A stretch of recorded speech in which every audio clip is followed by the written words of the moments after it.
Camera नहीं चल रहा, मतलब उधर नहीं आ रहा।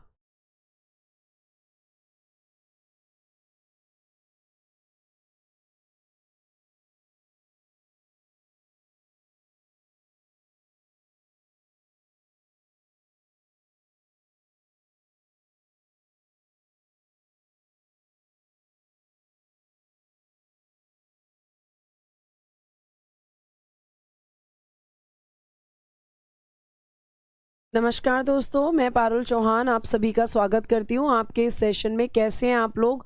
उम्मीद कर रही हूँ सभी लोग अच्छे होंगे, अच्छे से अपनी पढ़ाई कर रहे होंगे और आपका रिवीजन भी अच्छा चल रहा होगा। आप सभी एक बार लाइव आ जाएंगे ताकि आपका जो चैप्टर चल रहा है राजभाषा, ठीक है, ऑफिशियल लैंग्वेज, जो आपका चैप्टर चल रहा है उसके बारे में मैं आपको चीज़ें बता रही थी, जिसमें मैंने कल आपको कुछ बेसिक चीज़ों के बारे में बताया था। कल मैंने आपको क्या क्या बताया था कि आपकी कोई भी राष्ट्रीय भाषा नहीं है। साथ साथ मैंने आपको बताया था कि आपकी राजभाषा आपके कॉन्स्टिट्यूशन के पार्ट 17 में भाग 17 में दी गई है और आर्टिकल 343 से 351 तक दी गई है, जिसमें मैंने आर्टिकल 343 आपको बताया था, फिर आर्टिकल 343 का सब क्लॉज 1 बताया था। तो इस तरीके से मैंने आपको कई सारी चीज़ें बताई थी। आज हम उसके आगे की चीज़ों को जानने की कोशिश करेंगे। सूरज, गौतम, गजेंद्र, अल्पा, शिवेंद्र, सेवक, सूरज, कुलदीप, सभी को मेरी तरफ से गुड आफ्टरनून, नमस्ते, राधे राधे, राम राम। प्यारे प्यारे बच्चों, फटाफट आप सभी लाइव आ जाएंगे ताकि हम सेशन को स्टार्ट कर सकें। अब मैंने आपको जो जो चीज़ें बताई थी वो मैंने आपको बता दिया है। साथ साथ मैंने आपको बताया था कि हिंदी को क्यों राष्ट्रभाषा के नाम में कई बार हम जोड़ देते हैं, क्योंकि पहले जब संविधान लागू होने वाला था तो उस समय ये डिसाइड किया गया था कि हिंदी को राष्ट्रभाषा के रूप में अपनाया जाएगा, लेकिन बाद में इस चीज़ को लागू नहीं किया गया। इस चीज़ को आपको ध्यान रखना है, ठीक है। अब मैं आपको अगर यहाँ पे बात करूँ तो आप क्या लिखेंगे? यहाँ पर आप लिखेंगे प्यारे बच्चे, अगला आर्टिकल लिखिएगा, आर्टिकल 343 का सब क्लॉज 2। आर्टिकल 343 का सब क्लॉज 2 यहाँ पे क्या कहा गया है? इसमें कहा गया कि संविधान के प्रारंभ से, देखिएगा, संविधान के प्रारंभ से, संविधान के प्रारंभ से 15 वर्षों यानी कि 15 इयर्स, 15 वर्षों तक, संविधान के प्रारंभ से 15 वर्ष की अवधि तक, ऐसे लिखना, 15 वर्षों की अवधि तक, 15 वर्षों की अवधि, अवधि यानी कि पीरियड, अवधि भाषा नहीं, अवधि यानी कि पीरियड यानी कि समय, ठीक है। अवधि यानी कि पीरियड यानी कि समय की बात हो रही है। तो 15 वर्षों की अवधि तक, 15 वर्षों की अवधि तक अर्थात 1965 तक, क्योंकि संविधान आपका कब लागू हुआ था? संविधान मैम लागू हो गया था हमारा 26 जनवरी 1950 को। और बेटा फिर क्या बोला गया है कि संविधान के प्रारंभ होने से 15 वर्षों तक की अवधि तक अर्थात 1965, ठीक है, अर्थात 1965 तक, अर्थात 1965 तक, 65 तक शासकीय प्रयोजनों, ऑफिशियल फंक्शंस, शासकीय प्रयोजनों, ऑफिशियल फंक्शंस, शासकीय प्रयोजनों, ऑफिशियल फंक्शंस, ठीक है, शासकीय प्रयोजनों, ऑफिशियल फंक्शंस के लिए अंग्रेजी भाषा, के लिए अंग्रेजी भाषा,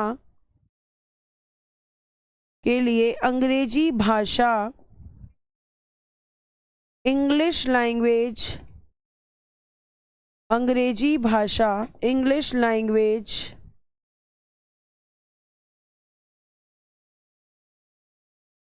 का प्रयोग किया जाता रहेगा, ये प्रावधान किया गया। अब देखिए इसको समझिए फिर लिखिएगा।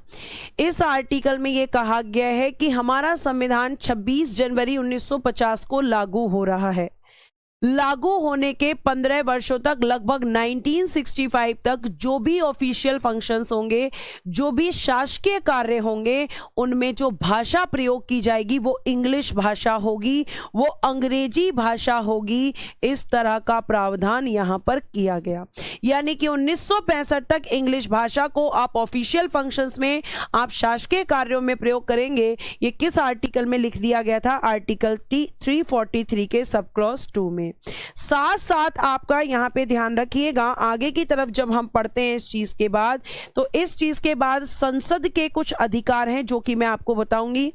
ध्यान से सुनिएगा। संसद को संसद यानी कि पार्लियामेंट, संसद को यह अधिकार दिया गया, संसद को, ठीक है, पार्लियामेंट को, संसद को यह अधिकार दिया गया, संसद को यह अधिकार दिया गया, यह अधिकार दिया गया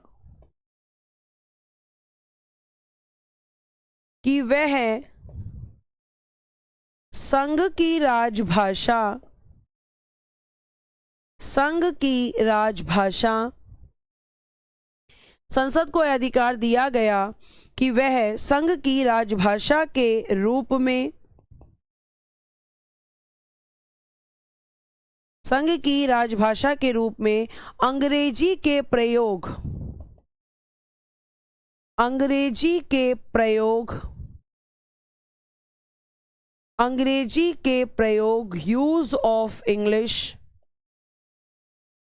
अंग्रेजी के प्रयोग को आगे बढ़ा सकती है, आगे बढ़ा सकती है। यानी इसमें लिखा था कि 1965 तक रखना है, लेकिन बाद में संसद के ऊपर ये छोड़ दिया गया कि वे अंग्रेजी के प्रयोग की अवधि को, ऐसे भी लिख सकते हो, अंग्रेजी के प्रयोग की अवधि को 1965 से, ऐसे लिख दो ताकि आपको समझ में आए। अंग्रेजी के प्रयोग की अवधि को, की अवधि को 1965 से आगे, ठीक है, अंग्रेजी के प्रयोग की अवधि को 1965 से आगे बढ़ा सकती है। कि जरूरी नहीं है कि वो केवल 1965 तक ही संघ की राजभाषा रहे। अगर संसद ये चाहती है कि नहीं, ठीक है, अगर संसद ये चाहती है कि वो अंग्रेजी भाषा के प्रयोग को और आगे बढ़ाना चाहे तो वो ऐसा कर सकती है, ऐसा कर सकती है, आपको ध्यान रखना है। आर्टिकल 343 के सब क्लॉज 2 में कहा गया कि संविधान के प्रारंभ से 15 वर्ष तक की अवधि तक, अर्थात 1965 तक शासकीय प्रयोजनों के लिए अंग्रेजी भाषा का प्रयोग किया जाता रहेगा। और संसद अगर चाहे तो इस प्रयोग को, इस यूज को और भी आगे बढ़ा सकती है, मतलब 1965 से भी आगे बढ़ा सकती है। और संसद ने अपनी शक्ति का प्रयोग किया, और शक्ति का प्रयोग करते हुए बेटा आपको मैं बता दूं कि संसद लेकर आई राजभाषा अधिनियम। ठीक है, अब उस राजभाषा अधिनियम के बारे में मैं आपको लिखवाने वाली हूं, तो हेडिंग दीजिएगा राजभाषा अधिनियम, राजभाषा अधिनियम 1963, राजभाषा अधिनियम, ठीक है, राजभाषा अधिनियम 1963। तो आप लिखेंगे official, official language, official language act 1963। इस एक्ट के बारे में लिखिएगा संसद द्वारा पारित, क्या लिखेंगे? Passed by the parliament, passed by the parliament, संसद द्वारा पारित, पास्ड बाय द पार्लियामेंट, संसद द्वारा पारित, पास्ड बाय द पार्लियामेंट, संसद द्वारा पारित। यह आपको ध्यान रखना है, संसद द्वारा पारित, पास्ड बाय द पार्लियामेंट, यह आपको ध्यान रखना है। मैम जी ये क्या लिखा है संघ की? क्या सेवक कुमार जी आप क्या पूछना चाह रहे हैं?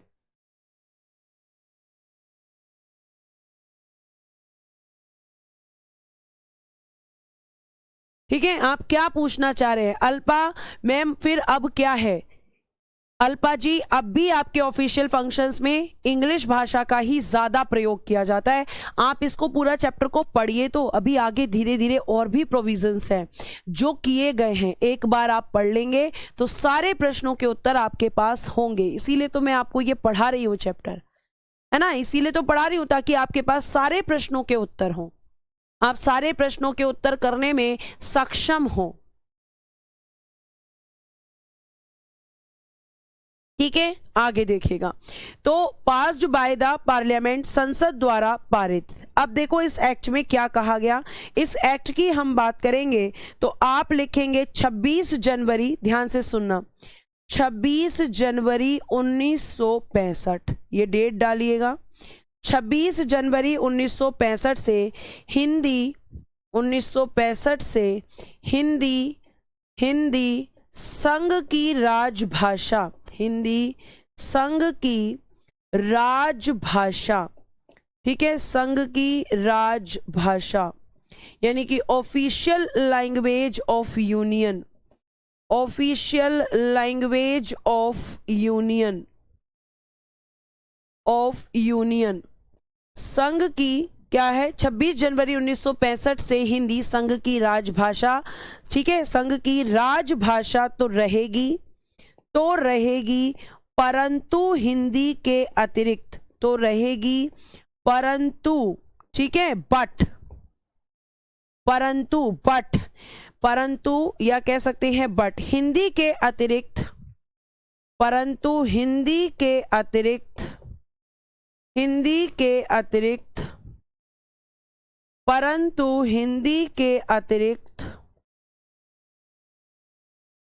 अतिरिक्त कहो या अलावा कहो, परंतु हिंदी के अलावा अंग्रेजी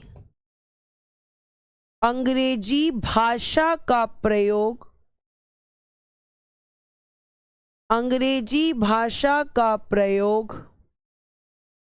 परंतु हिंदी के अतिरिक्त अंग्रेजी भाषा का प्रयोग सभी सरकारी प्रयोजनों के लिए,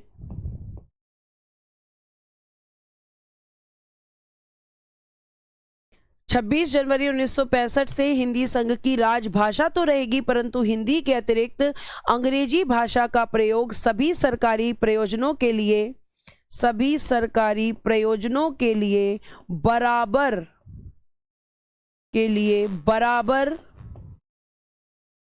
होगा, यानी कि दोनों ही भाषाओं का प्रयोग किया जाएगा।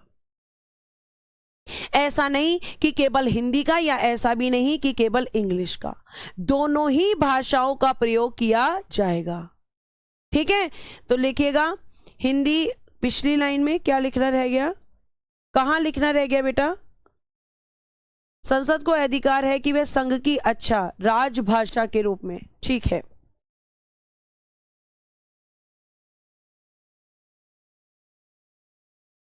ठीक है, तो यहां पे ये कह रहा है कि आपका यह अधिनियम कह रहा है कि 26 जनवरी 1965 से हिंदी संघ की राजभाषा तो रहेगी, परंतु हिंदी के अलावा अंग्रेजी भी संघ के सभी सरकारी प्रयोजनों के लिए बराबर प्रयोग होगी लेकिन अंग्रेजी भाषा का प्रयोग सभी सरकारी प्रयोजनों के लिए बराबर होगा। सही है, भाषा का प्रयोग सभी सरकारी प्रयोजनों के लिए बराबर होगा, यानी हिंदी भी होगी और इंग्लिश भी होगी, दोनों को। आकाश टालियान कह रहे हैं कि मैम इंग्लिश से कोई दिक्कत नहीं थी, फिर हिंदी से क्यों, हिंदी को नेशनल लैंग्वेज क्यों नहीं बनाया गया? तो बेटा नेशनल लैंग्वेज तो इंग्लिश भी नहीं है, नेशनल लैंग्वेज तो है ही नहीं, राष्ट्रीय भाषा तो है ही नहीं, ये तो मैं आपको कल ही बता चुकी हूं। आपके यहाँ पर हिंदी और इंग्लिश दोनों ही भाषाओं का प्रयोग किया जाता है, लेकिन ज्यादातर अभी भी इंग्लिश भाषा का ही आपके यहाँ प्रयोग किया जाता है। जैसे सुप्रीम कोर्ट के ज्यादातर डिसीजंस आपके इंग्लिश में ही आते हैं, लेकिन वहां हिंदी का भी प्रयोग हो सकता है। ये सब मैं आपको आज बताने वाली हूं, तो आपको ध्यान रखना है कि 26 जनवरी 1965 में यह डिसाइड किया गया था कि हिंदी जो है वो राजभाषा होगी, लेकिन हिंदी के साथ साथ अंग्रेजी भी एक राजभाषा बनेगी, और आपको ध्यान रखना है कि इसका प्रयोग भी ऑफिशियल फंक्शंस में हो सकता है, यानी दोनों भाषाओं का प्रयोग किया जाएगा। 1965 में संघ की राजभाषा हिंदी रहेगी, लेकिन इसमें कहा गया कि अंग्रेजी भी साथ में चलेगी, यानी अंग्रेजी भाषा का प्रयोग भी सरकारी कामों में किया जाएगा। ये किसमें कहा गया था? राजभाषा अधिनियम 1963 में संसद ने कह दिया था, क्योंकि संसद को यह अधिकार दिया गया था कि वो संघ की राजभाषा के रूप में अंग्रेजी की अवधि को, उसके पीरियड को आगे बढ़ा सकती है। तो आपको ध्यान रखना है। तो यहाँ पे दोनों ही भाषाओं को बराबर प्रयोग करने की बात की गई। फिर आपका एक आर्टिकल है, आर्टिकल 344, जिसमें राजभाषा आयोग की बात की गई है। एक आर्टिकल है आपका, इसके बाद लिखेंगे हम एक आर्टिकल है, और उस आर्टिकल की जब हम बात करते हैं तो आर्टिकल 344 है, और वो बात करेगा राजभाषा आयोग की। तो एक हेडिंग दीजिएगा आर्टिकल 344, और उसमें लिखिएगा राजभाषा आयोग। क्या लिखेंगे? राजभाषा आयोग आप लिखेंगे। ऑफिशियल कमीशन, मतलब ऑफिशियल लैंग्वेज कमीशन, राजभाषा आयोग। ये आपको ध्यान रखना है, क्योंकि अभी तक उसे डिक्लेयर नहीं किया गया है चंद्रभान सिंह जी, क्योंकि उसे डिक्लेयर नहीं किया गया है कि हिंदी हमारी राष्ट्रभाषा है। ठीक है, ये डिक्लेयर नहीं किया गया है। ठीक, आगे देखिए, तो राजभाषा आयोग की हम बात करेंगे। ऑफिशियल लैंग्वेज कमीशन इसको बोलेंगे, लिख सकते हैं आप, ऑफिशियल लैंग्वेज कमीशन। कौन से आर्टिकल में है? आर्टिकल 344 में है, official language commission. Official language commission, राजभाषा आयोग। जब हम इसकी बात करते हैं तो इसके बारे में आर्टिकल 344 में प्रावधान है, और लिखिएगा संविधान लागू होने के, संविधान लागू होने के, लागू होने के, लागू होने यानी 26 जनवरी 1950 को लागू हुआ था। संविधान लागू होने के 5 वर्ष पश्चात, ठीक है, लागू होने के 5 वर्ष पश्चात, 5 वर्ष पश्चात, आफ्टर 5 ईयर्स, आफ्टर 5 ईयर्स, 5 वर्ष पश्चात, ठीक है, संविधान लागू होने के 5 वर्ष पश्चात प्रथम राजभाषा आयोग का गठन, प्रथम राजभाषा आयोग का गठन, आयोग का गठन। ठीक है, कब किया गया होगा? तो भाई 1955 में संविधान लागू, 50 में लागू, तो 1955 में किया गया होगा, क्योंकि आप 50 में 5 जोड़ेंगे तो पहला ऑफिशियल लैंग्वेज कमीशन कब बना? 1955 में इसका गठन हुआ। फिर ये जो प्रथम राजभाषा आयोग है, इस राजभाषा आयोग से एक प्रश्न और आपसे पूछा जाएगा कि इस राजभाषा आयोग के अध्यक्ष कौन हैं?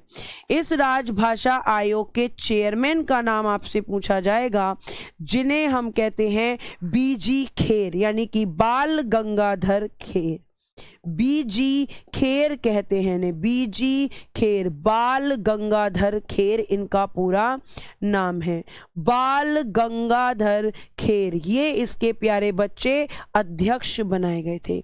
बाल गंगाधर खेर या बीजी खेर आपके फर्स्ट ऑफिशियल लैंग्वेज कमीशन के अध्यक्ष बने थे, और इसका गठन 1955 में किया गया था। और बीजी खेर के साथ इस समय जब ये कमीशन बना, इस समय प्यारे बच्चे जब ये कमीशन बना बीजी खेर के साथ में, तो इसमें बीजी खेर के साथ आपके अध्यक्ष और इसमें अन्य सदस्य भी लिख दीजिएगा, अन्य सदस्य यानी कि अदर मेंबर्स, अदर मेंबर्स।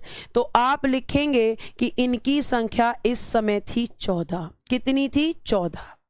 अब आपको मैं बताती हूं कि इस समय अध्यक्ष के साथ सदस्यों की संख्या 14 क्यों थी, क्योंकि आपके मूल संविधान में भाषाओं की संख्या 14 थी।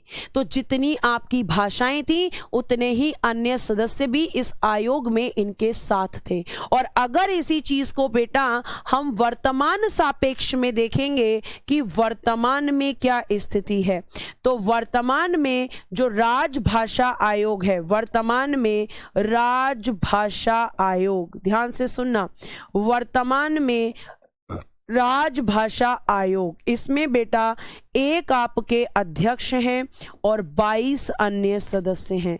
एक अध्यक्ष और 22 अन्य सदस्य। और आप अच्छे से समझ गए होंगे क्योंकि मैंने आपको अनुसूचियां पढ़ाई हैं, तो आपको समझ में आ गया होगा कि 8वीं अनुसूची में साफ साफ कहा गया है कि वर्तमान में आपकी 22 भाषाएं हैं। इसलिए अन्य सदस्यों की संख्या वर्तमान में बढ़कर कितनी हो गई है? 22। लेकिन उस समय कितने थे? 14 भाषाएं थी, 14 से बढ़कर 22 हुई, इसलिए आज 22 और उस समय 14 अन्य सदस्यों को अध्यक्ष के साथ रखा जाता था। तो यहां तक आप जल्दी से नोट करिए फटाफट।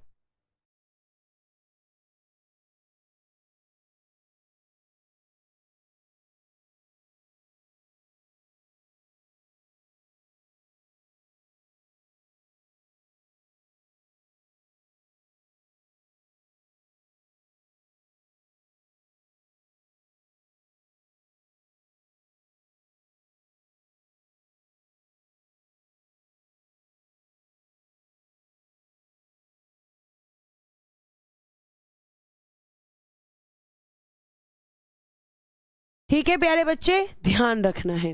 तो ये आपके इस तरीके से आर्टिकल 344 में पहली बार आपका 1955 में राजभाषा आयोग का गठन किया गया था। अब अगर हम बात करते हैं तो हमसे अगला प्रश्न ये हो सकता है कि आपसे ये पूछा जा सकता है, राजभाषा आयोग, राजभाषा आयोग, राजभाषा आयोग के अध्यक्ष, ठीक है, राजभाषा आयोग के अध्यक्ष एवं अन्य सदस्यों की नियुक्ति, एवं अन्य सदस्यों की नियुक्ति, अन्य सदस्यों की नियुक्ति। तो आप लिखेंगे राष्ट्रपति द्वारा। क्या लिखेंगे? राष्ट्रपति द्वारा। बाय द प्रेसिडेंट, राष्ट्रपति द्वारा की जाती है। आपको इस बात का ध्यान रखना है। राजभाषा आयोग की जब हम बात करते हैं तो राजभाषा आयोग के अध्यक्ष और जितने भी सदस्य हैं, जो 22 सदस्य हैं, उन सभी की नियुक्ति करने का अधिकार आपके देश के राष्ट्रपति को दिया गया है। बाय द प्रेसिडेंट आपके ये अपॉइंट होते हैं। सभी की अपॉइंटमेंट कौन कर रहा है? आपके देश के राष्ट्रपति कर रहे हैं। अब हमसे अगला प्रश्न पूछा जाएगा कि राजभाषा आयोग का, ये जो राजभाषा आयोग है इसको हम ब्रैकेट में कर लेते हैं। तो राजभाषा आयोग के अध्यक्ष और सदस्यों की नियुक्ति राष्ट्रपति द्वारा। अब बात करते हैं कि इस राजभाषा आयोग का कार्य क्या होता है, इसके फंक्शंस की हम बात करते हैं कि कार्य क्या होगा, फंक्शंस क्या होते हैं। तो राष्ट्रपति को राजभाषा के संबंध में सलाह देना। क्या लिखेंगे? राष्ट्रपति को राजभाषा के संबंध में, राजभाषा के संबंध में, राजभाषा के संबंध में सलाह देना, के संबंध में सलाह देना। ये किसका काम होता है?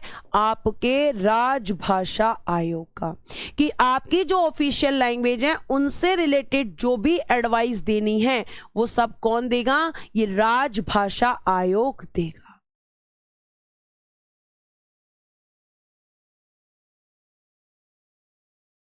ठीक है, ये बाल गंगाधर खेर हैं। ठीक है, ये इनका नाम है बाल गंगाधर खेर। बाल गंगाधर तिलक जी अलग व्यक्ति हैं और बाल गंगाधर खेर अलग व्यक्ति हैं। आपको ध्यान रखना है, ये क्वेश्चन हरीश चंद्र आर्या ने पूछा है। ये दोनों अलग व्यक्ति हैं। बाल गंगाधर तिलक जी अलग व्यक्ति हैं और बाल गंगाधर खेर जी अलग व्यक्ति हैं। क्लियर? तो ये आपका राजभाषा आयोग का काम होता है। अब मैं आपको यहां पे बता दूं कि राजभाषा पर संयुक्त संसदीय समिति, आर्टिकल 344 का सब क्लॉज 4 पढ़ेंगे। इसको भी पढ़ना जरूरी है क्योंकि आपका ये आर्टिकल पूछा जाता है। आर्टिकल 344 का सब क्लॉज 4, इसमें क्या कहा गया है? इसमें कहा गया है राजभाषा पर संयुक्त संसदीय समिति, राजभाषा पर संयुक्त संसदीय समिति, संयुक्त संसदीय समिति।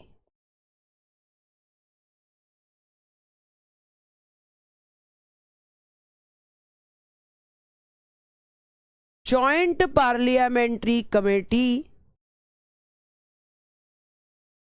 Joint parliamentary committee on official language, on official language.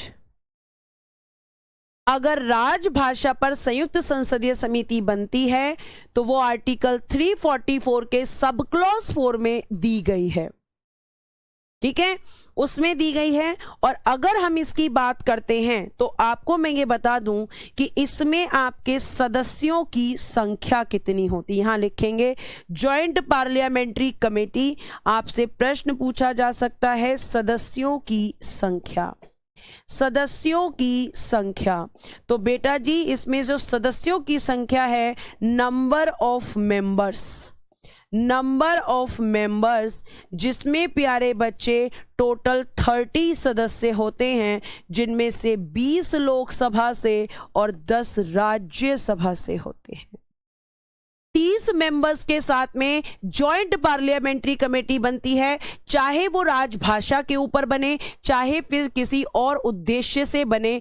ध्यान रखिएगा कि जॉइंट पार्लियामेंट्री कमेटी में 30 सदस्य होते हैं, जिसमें से 20 लोकसभा से और 10 राज्यसभा से लिए जाते हैं और इस समिति का गठन किया जाता है। आपका प्रश्न कि पहली जॉइंट पार्लियामेंट्री कमेटी कब बनी थी राजभाषा पे, अगर हमसे कोई पूछ ले तो लिखिएगा, लिखिएगा प्रथम जॉइंट पार्लियामेंट्री या प्रथम संयुक्त संसदीय समिति, प्रथम संयुक्त संसदीय समिति, प्रथम संयुक्त संसदीय समिति, first joint parliamentary committee, first joint parliamentary committee, parliamentary committee.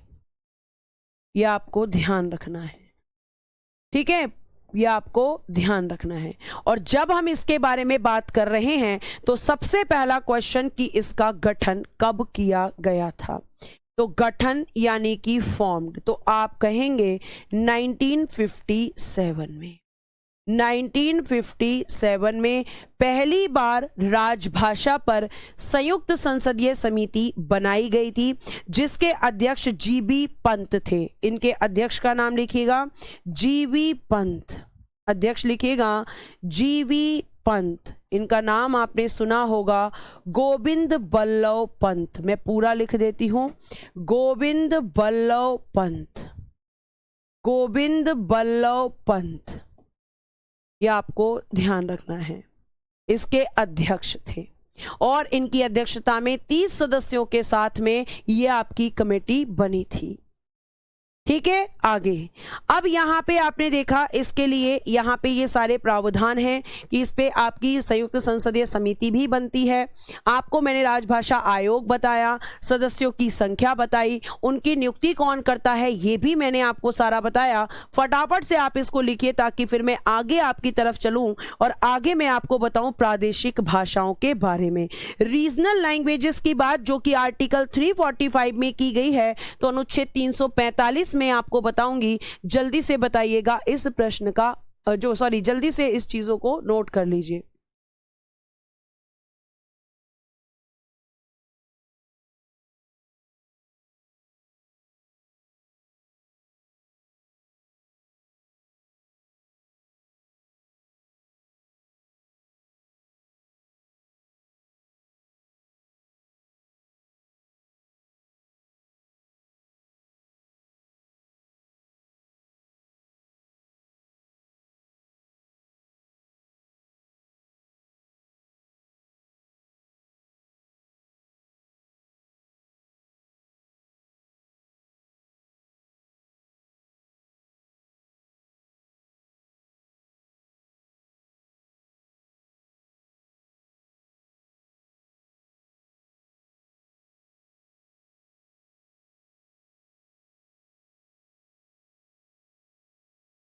ठीक है, चलिए नोट हो गया है, आगे चलते हैं। देखिए नेक्स्ट लिखिएगा प्रादेशिक भाषाएं। प्रादेशिक भाषाएं, रीजनल लैंग्वेज।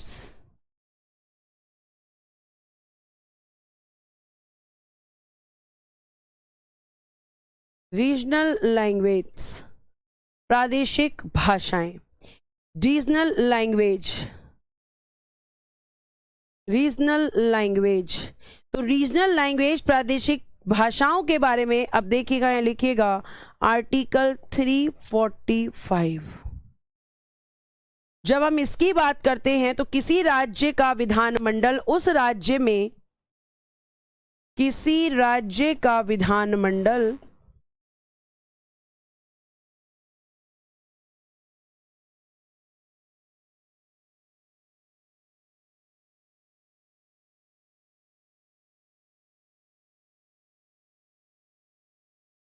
किसी राज्य का विधानमंडल उस राज्य में, उस राज्य में प्रयोग,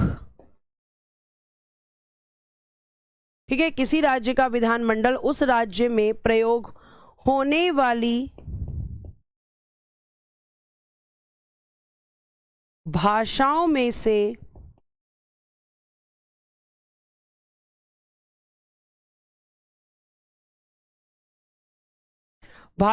से किसी एक या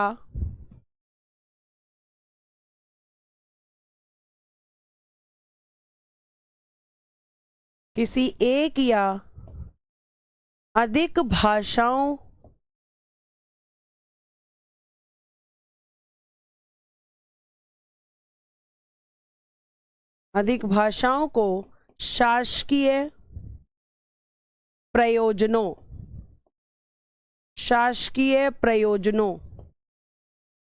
किसी राज्य का विधानमंडल उस राज्य में प्रयोग होने वाली भाषाओं में से किसी एक या अधिक भाषाओं को शासकीय प्रयोजनों के लिए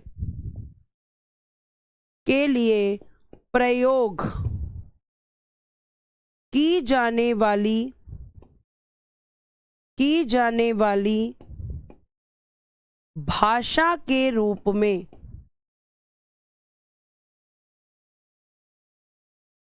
अंगीकार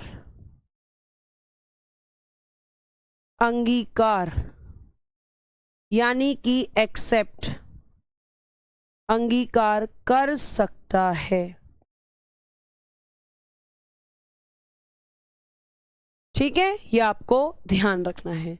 मतलब अगर कोई राज्य चाहता है कि भाई मेरे यहाँ पर जो है ना तो बहुत ज़्यादा हिंदी बोली जाती है, ना मेरे यहाँ पे बहुत ज़्यादा इंग्लिश बोली जाती है, तो वो अपने क्या कर सकता है कि वो अपनी जो रीजनल भाषाएं हैं, उनकी जो प्रादेशिक भाषाएं हैं, जो सबसे ज़्यादा वहाँ पर बोली जाती हैं, उनमें से कोई एक भाषा को या फिर एक से ज़्यादा भाषाओं को एक्सेप्ट कर सकता है ऑफिशियल फंक्शंस के लिए।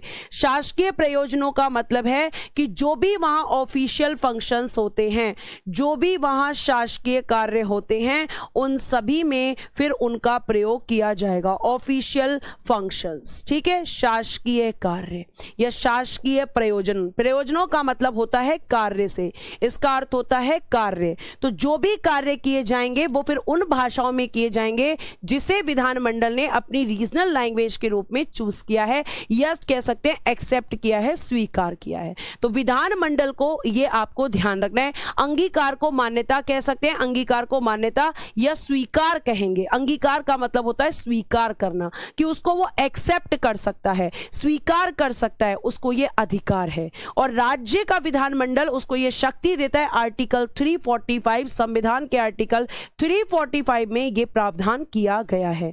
बेटा जी, किसी भी टीचर को नहीं पता होता है कि दूसरे विषय की क्लास क्यों नहीं हो रही है। आपसे मैं कई बार बोल चुकी हूं कि दूसरे विषय के बारे में आप ना पूछें, क्योंकि मुझे नहीं पता है कि ज्योग्राफी की क्लास क्यों नहीं हो रही है। ठीक है, मुझे नहीं पता है, इसकी जानकारी मुझे नहीं है।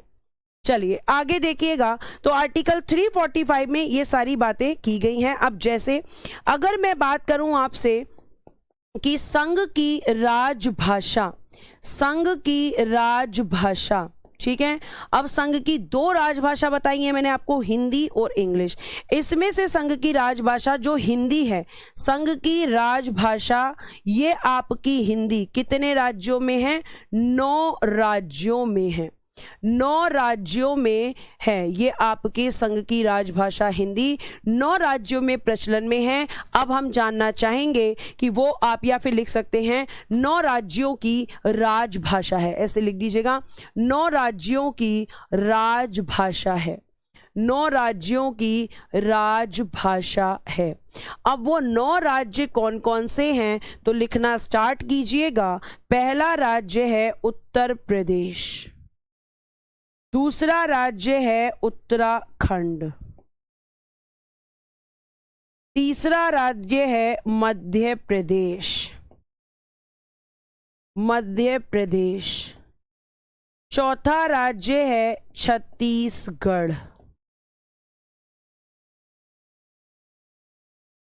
पांचवा राज्य है बिहार। ठीक है, उत्तर प्रदेश, उत्तराखंड, मध्य प्रदेश, छत्तीसगढ़, बिहार, पांचवा। छठा राज्य लिखिएगा झारखंड, सातवां लिखिएगा हरियाणा, आठवां लिखिएगा राजस्थान, आठवां लिखिएगा राजस्थान और 9वां लिखिएगा हिमाचल प्रदेश, हिमाचल प्रदेश। 9 राज्य हैं और बेटा 9 राज्यों के साथ में लिखिएगा एक केंद्र शासित प्रदेश भी है। 9 राज्यों के साथ में क्या है लिखना, एक केंद्र लिखिएगा, एक केंद्र शासित प्रदेश भी है, एक केंद्र शासित प्रदेश भी है, प्रदेश यानी कि यूटी, और वो है आपका दिल्ली या दिल्ली। तो 9 राज्य और एक केंद्र शासित प्रदेश में राजभाषा के रूप में जो प्रयोग होती है वो है आपकी हिंदी। तो 9 राज्य हैं, यूपी, उत्तराखंड, मध्य प्रदेश, छत्तीसगढ़, बिहार, झारखंड, हरियाणा, राजस्थान, हिमाचल प्रदेश और एक केंद्र शासित प्रदेश जिसका नाम है दिल्ली। और ये आपकी क्या है, यहाँ की राजभाषा है, यानी कि इन राज्यों ने इसे अपनी राजभाषा के रूप में स्वीकार किया हुआ है। ठीक है, ये आपको ध्यान रखना है। तो ये आपकी राजभाषा चल रही है। राजभाषा के बारे में हमने आर्टिकल 345 पढ़ा और अब हम पढ़ेंगे आर्टिकल 346। आर्टिकल 346 देखिएगा, इसमें क्या कहा गया है, पत्रादि की राजभाषा। पत्रादि की राजभाषा यानी कि जो पत्र वगैरह होते हैं सरकार के, जो ऑफिशियल पेपर्स होते हैं, ऑफिशियल लैंग्वेज फॉर कम्युनिकेशन लिखिएगा, official language for communication, official language for communication, official language of communication, of communication. ठीक है, पत्रादि की राजभाषा यानी कि अगर आपको ऑफिशियल तरीके से बात करनी है तो उस समय किस भाषा का प्रयोग किया जाएगा, यानी कि ऑफिशियल लैंग्वेज फॉर कम्युनिकेशन। एक minute, for communication, for he करो यहां पर तभी ज्यादा ठीक लगेगा। ऑफिशियल लैंग्वेज फॉर कम्युनिकेशन, इसके बारे में हम देखेंगे। तो पत्रादि की राजभाषा यानी कि अगर आपके 2 राज्यों को या राज्यों को केंद्र के साथ अगर बात करनी है तो कौन सी भाषा होगी, कौन सी भाषा का प्रयोग किया जाएगा। तो देखना, अगर आपके संघ, ठीक है, यानी कि संघ सरकार और प्लस राज्य, इन दोनों को अगर आपस में बात करनी है, इन दोनों को अगर आपस में बात करनी है या फिर 2 राज्यों को आपस में बात करनी है, राज्य प्लस राज्य, यूपी और बिहार को बात करनी है या यूपी को संघ सरकार से बात करनी है, ठीक है, यूपी को संघ सरकार से बात करनी है, तो वो किस भाषा में करेंगे, तो आप कहेंगे कि मध्य कम्युनिकेशन किस भाषा में किया जाएगा। ठीक है, ठीक है।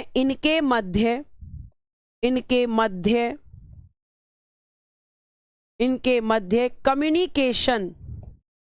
कम्युनिकेशन यानी कि पत्रादि कम्युनिकेशन किस भाषा में किया जाएगा, किस भाषा में किया जाएगा, किस भाषा में किया जाएगा, इसका प्रावधान किया गया है या इसका उपबंध किया गया है। इसका उपबंध किया गया है कि अगर राज्य को बात करनी है या संघ सरकार और राज्यों को बात करनी है तो वो किस भाषा में एक दूसरे से बात करेंगे, किस भाषा में एक दूसरे के साथ कम्युनिकेशन करेंगे, इसके बारे में उपबंध कहाँ किया गया है, आर्टिकल 346 में किया गया है। उनको डायरेक्शंस दिए जाएंगे, यहाँ पर निर्देश दिए जाएंगे, ये यहाँ पे आपको ध्यान रखना है कि आर्टिकल 346 बताता है कि इनके बीच कम्युनिकेशन किस भाषा में किया जाएगा, इसका उपबंध आर्टिकल 346 में है। ठीक है, बच्चे कह रहे हैं ज्योग्राफी कंप्लीट हो गई है इसलिए ज्योग्राफी की क्लासेस नहीं हो रही हैं। चलिए, आपके साथियों ने ही आपके प्रश्न का उत्तर दे दिया है जिसने इस प्रश्न को पूछा है। उसके बाद देखो बेटा, आर्टिकल 347 इसमें क्या कहा गया है। आर्टिकल 347 राजभाषा के लिए राष्ट्रपति द्वारा निर्देश, राजभाषा के लिए राष्ट्रपति द्वारा निर्देश, राष्ट्रपति द्वारा निर्देश, डायरेक्शन by the president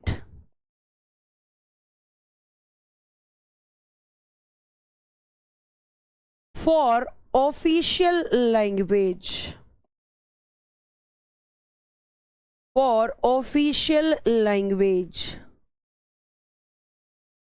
ठीक है, ये आपको ध्यान रखना है। यहां मैं लाइन खींच देती हूं ताकि हेडिंग का आपको पता चलता रहे। तो सीधा प्रश्न पूछ सकता है कि राष्ट्रपति राजभाषा के लिए डायरेक्शन किस आर्टिकल में देते हैं, तो आर्टिकल 347 में देते हैं। क्या निर्देश देते हैं, ध्यान से सुनना।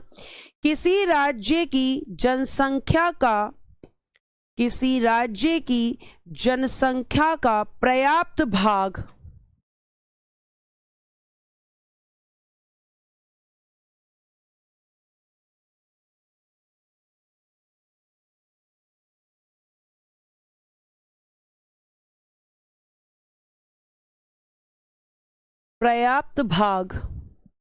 किसी राज्य की जनसंख्या का पर्याप्त भाग अपने द्वारा बोली जाने वाली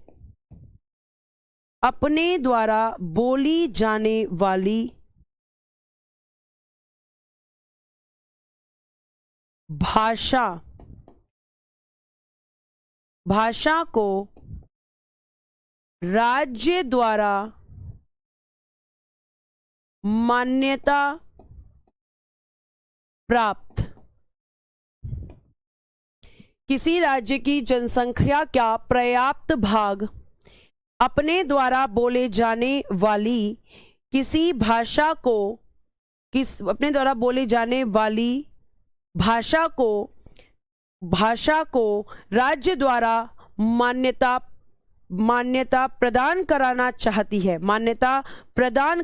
ऐसे लिखना, मान्यता प्रदान कराना चाहती है, मान्यता प्रदान कराना चाहती है, मान्यता प्रदान कराना चाहती है, तो वह निर्देश दे सकता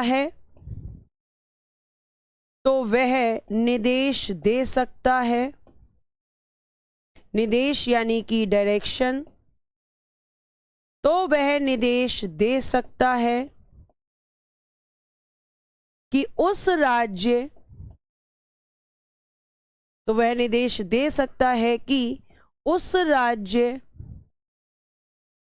तो वह निर्देश दे सकता है कि उस राज्य तो वह निर्देश दे सकता है कि उस भाषा को भी, ऐसे लिखो, दे सकता है कि उस भाषा को भी, तो वह निर्देश दे सकता है कि उस भाषा को भी उस राज्य में सर्वत्र मतलब सारी जगह, सर्वत्र या किसी भाग में, सर्वत्र या किसी भाग में शासकीय भाषा,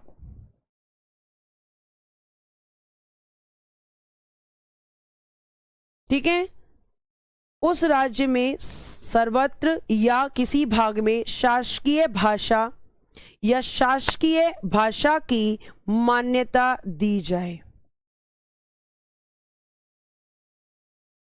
इसको मैं आपको डायग्राम से समझाऊंगी कि आखिर ये कहना क्या चाह रहा है। ठीक है, पहले एक बार और पढ़ लो। ठीक है जी, बिल्कुल ज्योति, जरूर आइएगा। अब मेरी बात सुनिए, यहां पर मैं क्या लिखी हूं। पत्रादि की भाषा नहीं लिखी मैम, क्या कह रहे हैं ये बच्चे? बेटा इसमें भाषा, पत्रादि की जो भाषा मैंने आपको बताई है, एक मिनट, पत्रादि की भाषा जो मैंने आपको बताई है, एक मिनट, ये रहा, आपकी प्रादेशिक भाषाएं, फिर आपकी पत्रादि की भाषा।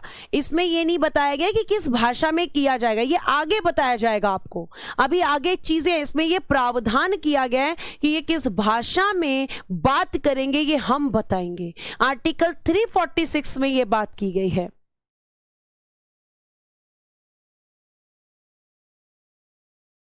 ठीक है, और उसके बाद में अगला आर्टिकल 347 वो ये कह रहा है कि जैसे मान लो, मैं इसको आपको रटवाऊंगी नहीं बल्कि समझाऊंगी। देखो, जैसे अगर आप मान लो कि मान लीजिए ये कोई भी स्टेट है, ठीक है, कोई भी स्टेट आप मान सकते हो, मान लो कि ये ए नाम का एक स्टेट है, एक राज्य है, और हम ये मान लेते हैं कि इसमें लगभग कितने, मान लो 500 लोग रहते हैं, ऐसा मानने, क्योंकि राज्य तो बहुत बड़ा होता है, बहुत सारे लोग रहते हैं, लेकिन हमने माना कि इसमें 500 लोग रहते हैं।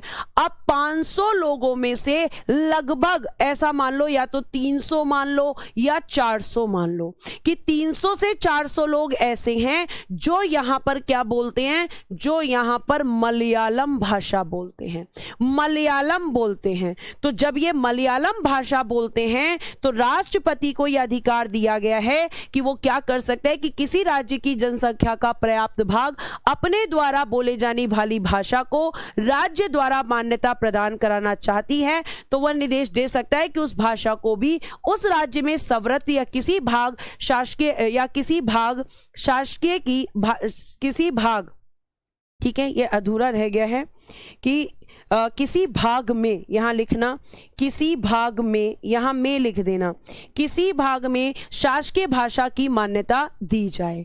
यानी कहने का मतलब है कि ये राज्य के लोग चाहते हैं कि हम मलयालम भाषा को ज्यादा बोलते हैं, तो मलयालम हमारी शासकीय भाषा होनी चाहिए, हमारी ऑफिशियल लैंग्वेज होनी चाहिए। यानी ये कह रहे हैं कि क्योंकि हम मलयालम बोलते हैं, हमारा हिंदी और इंग्लिश से कोई भी लेना देना नहीं है। ये थोड़ा बोरिंग चैप्टर है, मुझे पता है, इंटरेस्टिंग चैप्टर नहीं है, लेकिन यहां से क्वेश्चंस आते हैं। ठीक है, तो यहां पे मलयालम इनको दे दी जाएगी क्योंकि ज्यादातर लोग इस राज्य में मलयालम भाषा को बोल रहे हैं। तो राष्ट्रपति आदेश देकर इसकी शासकीय भाषा इस राज्य की, ए राज्य की मलयालम घोषित करवा सकते हैं। सिर्फ इतनी सी बात ये कह रहा है आपका आर्टिकल 347, इससे ज्यादा ये कुछ नहीं कह रहा है। इतनी बात आपको ध्यान रखनी है। ठीक है, उसके बाद अगर हम बात करते हैं तो आपका अगला आर्टिकल है कि जब हमें पता होगा कि भाई हमारे जो कोर्ट्स वगैरह होते हैं, जो कोर्ट होते हैं, सुप्रीम कोर्ट, हाई कोर्ट, ये किस भाषा में बात करेंगे, इसके बारे में भी हमें पता होना चाहिए। ठीक है, तो अगर मैं आपसे बात करती हूं नेक्स्ट आर्टिकल की, तो आप लिखेंगे आर्टिकल 348। ठीक है, आर्टिकल 348 में क्या है? तो आर्टिकल 348 में उच्चतम और उच्च न्यायालयों आदि की भाषा है। उच्चतम एवं उच्च न्यायालयों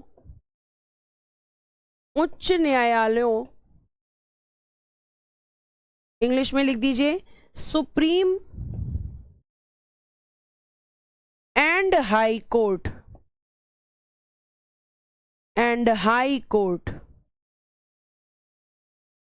आदि की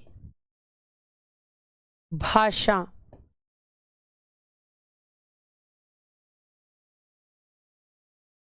आर्टिकल 348 लैंग्वेज ऑफ द उच्चतम एवं उच्च न्यायालयों आदि की भाषा। आप इसको इंग्लिश में पूरा लिख दीजिए, मैं यहां लिख देती हूं, यहीं पे लिख देती हूं, पूरा ही लिख देती हूं। लैंग्वेज ऑफ द सुप्रीम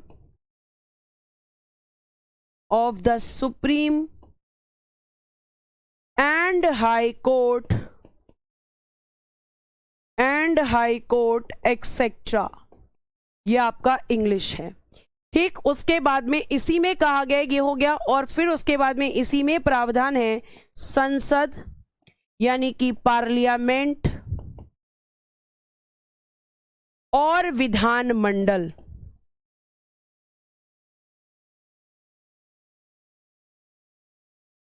यानी कि लेजिस्लेचर की भाषा। और जब हम इन सब की भाषा की बात करेंगे तो इन सब की भाषा की जब हम बात कर रहे हैं तो इन सब की भाषा है इंग्लिश।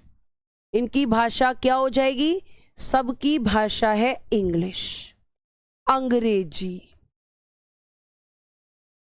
इंग्लिश में कार्यवाहियां होती हैं, मैंने अभी आपको बताया।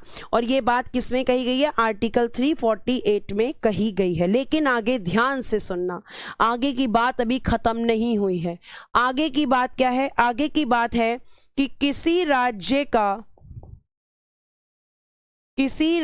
का राज्यपाल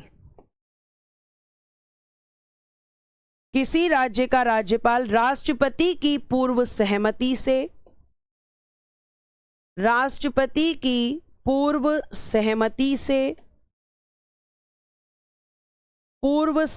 से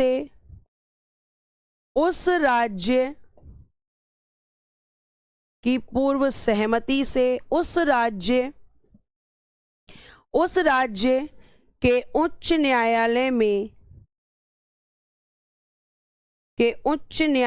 में हिंदी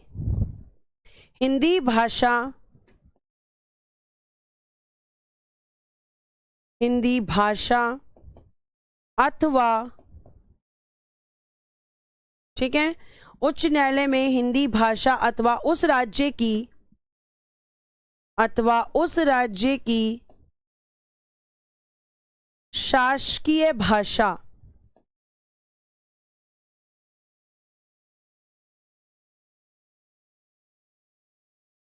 अथवा उस राज्य की शासकीय भाषा का प्रयोग प्राधिकृत कर सकेगा।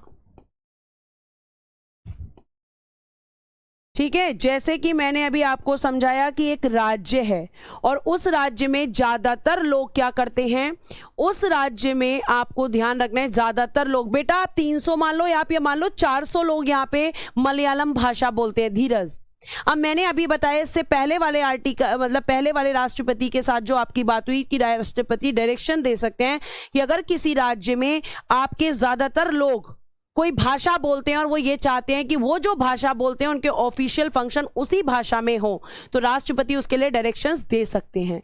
फिर बात आई सुप्रीम कोर्ट और हाई कोर्ट या फिर संसद या विधानमंडल की जो भाषा है वो इंग्लिश है। लेकिन अगर किसी राज्य का राज्यपाल राष्ट्रपति के पास जाए और राज्यपाल साहब कहें कि राष्ट्रपति जी हमारे यहाँ के जो लोग हैं या तो वो हिंदी बोल सकते हैं या फिर कोई और भाषा बोल सकते हैं, मान लो हिंदी बोले या फिर मान लो अवधी बोले या फिर मान लो आपकी क्या कहते हैं उर्दू भाषा को जाने, तो आपके राज्यपाल राष्ट्रपति की पूर्व सहमति लेंगे कि हम ये चाहते हैं कि हाई कोर्ट के जो डिसीजंस आए वो हमारी उसी भाषा में आए जिसको हमारे लोग समझते हैं। और हाई कोर्ट की जो भाषा है वो कैसी, शासकीय भाषा है, ऑफिशियल काम कर रहे हैं ना हाई कोर्ट, तो उस राज्य की शासकीय भाषा वो हो सकती है, उस राज्य का हाई कोर्ट उस भाषा में अपने डिसीजन दे सकता है, जिस भाषा में डिसीजन देने के लिए राज्यपाल राष्ट्रपति से परमिशन मांगे। ये आपको ध्यान रखना है। इस प्रकार तो मैडम हम अपनी राष्ट्रभाषा हिंदी भी मान सकते हैं, इंग्लिश से ज्यादा हिंदी बोलते हैं, हिंदी से ज्यादा इंग्लिश बोलते हैं, लेकिन अभी भी आपके देश में ज्यादातर काम, फिर वही बात गौतम भी ज्यादा संख्या, अगर 500 है तो 500 में आधा मान लो 250 से ज्यादा लोग कम से कम होने चाहिए। मतलब क्या लिखा है, पर्याप्त भाग। पर्याप्त भाग का मतलब क्या है कि कम से कम इतने लोगों, मतलब मेजॉरिटी देखी जाएगी वहां पर भी। गौतम राज, आपके प्रश्न का उत्तर। और चंद्रभान सिंह जी, आपके प्रश्न का उत्तर ये है कि आपके यहां पर भले ही हम लोग आज हिंदी भाषा बोलते हैं, लेकिन जितने भी ऑफिशियल फंक्शन होते हैं आज भी ज्यादातर किस भाषा में होते हैं, इंग्लिश भाषा में होते हैं। बहुत जगह ट्रांसलेटर्स रखे जाते हैं, अनुवादक रखे जाते हैं। जैसे आपके देश में जो नेता पढ़े लिखे नहीं हैं, उन्हें इंग्लिश समझ में नहीं आती है, तो उसके लिए अधिकारी होते हैं जो उन्हें बताते हैं यहाँ पर। तो ये आपको ध्यान रखना है कि ये सारी चीजें आपकी कहां पर हैं, आर्टिकल 348 में ये बातें कही गई हैं। आपके अगली क्लास में 5 आर्टिकल्स और कराऊंगी इस चैप्टर में, संविधान संशोधन कराऊंगी कल ही, आपका सिलेबस कंप्लीट हो जाएगा।